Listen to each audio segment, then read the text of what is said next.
शिक्षा का अर्थ और परिभाषा पढ़ा। हमने विभिन्न अर्थों को आपको बताया। शिक्षा का शाब्दिक अर्थ, शिक्षा का संकुचित अर्थ, शिक्षा का व्यापक अर्थ, शिक्षा का प्रचलित अर्थ और शिक्षा का वैज्ञानिक अर्थ आपको पढ़ाया और कुछ परिभाषाएं बताई। अब मैं आपको शिक्षा की विशेषताओं के बारे में बता रही हूँ। तो शिक्षा की पहली विशेषता है शिक्षा विकास की एक प्रक्रिया है।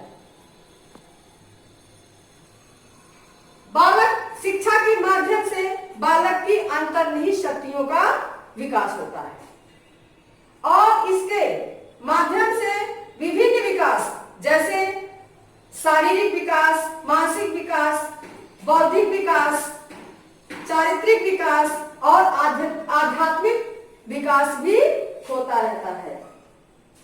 इसलिए शिक्षा को विकास की प्रक्रिया माना गया है।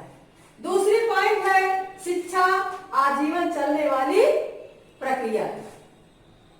जैसा कि आपको बताया गया कि शिक्षा मनुष्य जन्म से लेकर मृत्यु पर्यंत कुछ ना कुछ सीखता ही रहता है और अंत तक वह सीखता ही रहता है, जो प्रक्रिया व्यक्ति के अंत के बाद ही अंत होती है। इसलिए शिक्षा एक आजीवन चलने वाली प्रक्रिया है। तीसरा पॉइंट है शिक्षा एक गतिमान प्रक्रिया है। गतिमान प्रक्रिया यानी कि चलने वाली प्रक्रिया है। शिक्षा की प्रक्रिया निरंतर चलती रहती है, जो कभी भी स्थिर नहीं होती और वह परिस्थिति के अनुसार उसमें परिवर्तन, परिवर्धन तथा संशोधन होते रहते हैं, जिससे व्यक्तित्व का विकास होता रहता है। तीसरी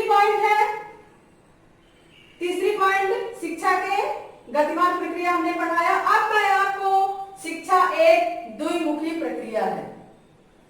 द्विमुखी प्रक्रिया का मतलब है कि दो मुख यानी कि दो व्यक्तियों द्वारा आदान और प्रदान।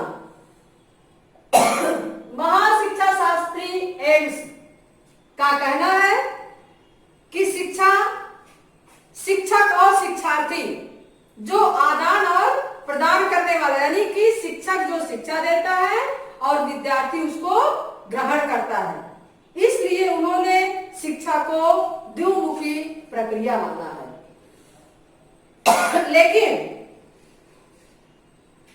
जॉन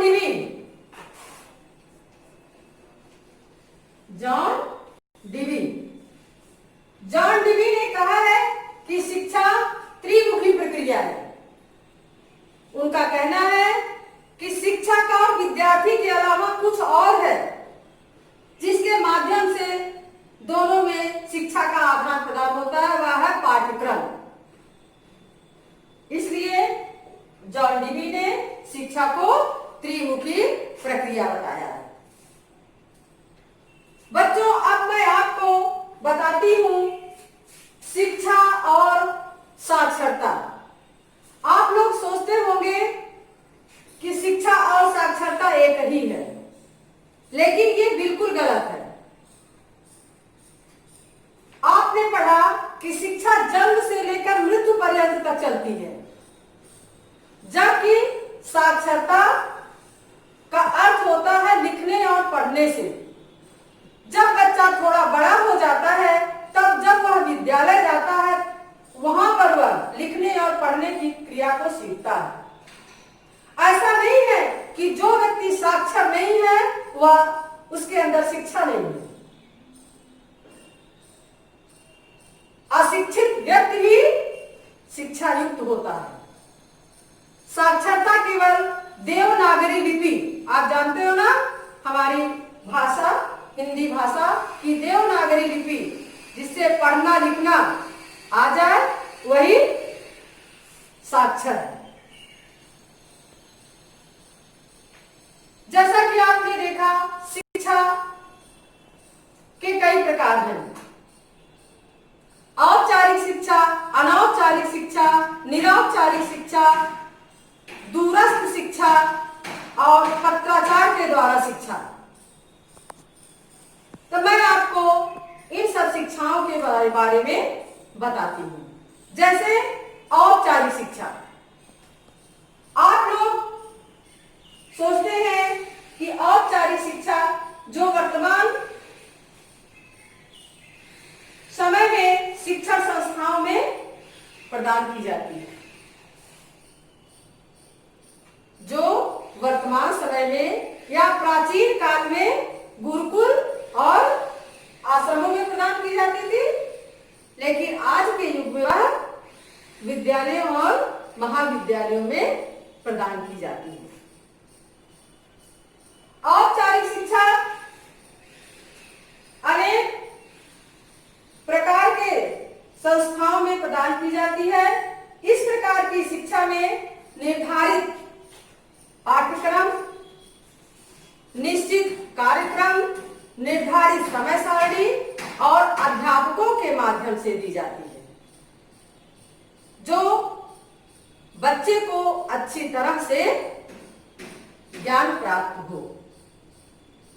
इसके लिए अनेक प्रकार की सुविधाएं दी गई हैं, जैसे पुस्तकालय, वाचनालय और प्रयोगशालाएं, संग्रहालय। इन सब माध्यमों से बच्चे को शिक्षा दी जाती है। अनुसंधानशाला और इन सब का ज्ञान प्राप्त हुआ, उसका आपको एक सर्टिफिकेट मिलता है। जैसे अभी आप लोग कक्षा 10 की परीक्षा पास किए हो, हम एग्जाम्पल बता रहे हैं। कक्षा 10 आप कहीं एडमिशन 11 में लेने जाओगे, बिना मार्कशीट के आपका एडमिशन नहीं होगा। यदि आप कहते हो कि मैं कक्षा 10 में पास हो चुकी हूँ, मेरा एडमिशन 11 में हो जाए, तो नहीं हो सकता जब तक कि आप अपना प्रमाण पत्र नहीं दिखाएंगे। और यह प्रमाण पत्र आपको कहां से मिलेगा? विद्यालय से ही मिलेगा, जो औपचारिक शिक्षा के अंतर्गत आपको दिया जाता है। फिर है अनौपचारिक शिक्षा। अनौपचारिक शिक्षा जो जन्म से लेकर मृत्यु पर्यंत तक चलती है। जैसा कि आपको बताया गया, बच्चा जब पैदा होता है, सबसे पहले वो अपनी माता से, प्रथम गुरु उसकी माता होती है और प्रथम विद्यालय उसका परिवार होता है, जो जन्म से लेकर मृत्यु पर्यंत तक कुछ ना कुछ सीखता रहता है। सीखने के बहुत सारे क्षेत्र हैं, जैसे राजनैतिक क्षेत्र, धार्मिक क्षेत्र, व्यवसायिक क्षेत्र, व्यापारिक क्षेत्र, और विद्यालय में भी बहुत सारी शिक्षाएं जो अनौपचारिक दी जाती हैं, जिसका ज्ञान बच्चों को पूर्ण रूपेण हो जाता है और यह कहीं लिखित और वर्णित नहीं होता, और ना ही इसका आपको प्रमाण पत्र दिया जाता है। इसको कहते हैं अनौपचारिक शिक्षा। निरौपचारिक शिक्षा क्या है? निरौपचारिक शिक्षा बच्चों, आजकल शिक्षा प्राप्त करने के बहुत सारे माध्यम हैं, जैसे नेट, व्हाट्सएप, समाचार पत्र, पत्रिकाएं, टेलीविजन, टेप रिकॉर्डर, बहुत सारी ऐसी चीजें हैं जिससे लोग शिक्षा ग्रहण करते हैं। उसको कहते हैं निरौपचारिक शिक्षा। अब हम आपको दूरस्थ या पत्राचार शिक्षा के बारे में बताते हैं। दूरस्थ या पत्राचार शिक्षा उसे कहते हैं जो बालक विद्या तो प्राप्त करना चाहता है, लेकिन किसी कारणवश, जैसे उसके घर की आर्थिक स्थिति नहीं ठीक है, तो वह नौकरी करते हुए, व्यापार व्यवसाय करते हुए भी पढ़ाई कर सकता है। कहीं भी रहकर, देश रहकर पत्राचार के माध्यम से वह पढ़ाई कर सकता है। इसके लिए हमारे देश में 2 संस्थाएं हैं जिनकी कई शाखाएं फैली हुई हैं। पहली संस्था राजर्षि टंडन मुक्त विश्वविद्यालय इलाहाबाद और दूसरी संस्था इग्नू जो दिल्ली में है, जिसको इंदिरा गांधी द्वारा स्थापित किया गया। इन दोनों विद्यालयों की शाखाएं जगह जगह पर फैली हुई हैं। कहीं भी रहता हुआ व्यक्ति पत्राचार के माध्यम से शिक्षा, मनचाही शिक्षा ग्रहण कर सकता है और डिग्री को प्राप्त कर सकता है। बच्चों, अब मैं फिर अगले वीडियो में आपसे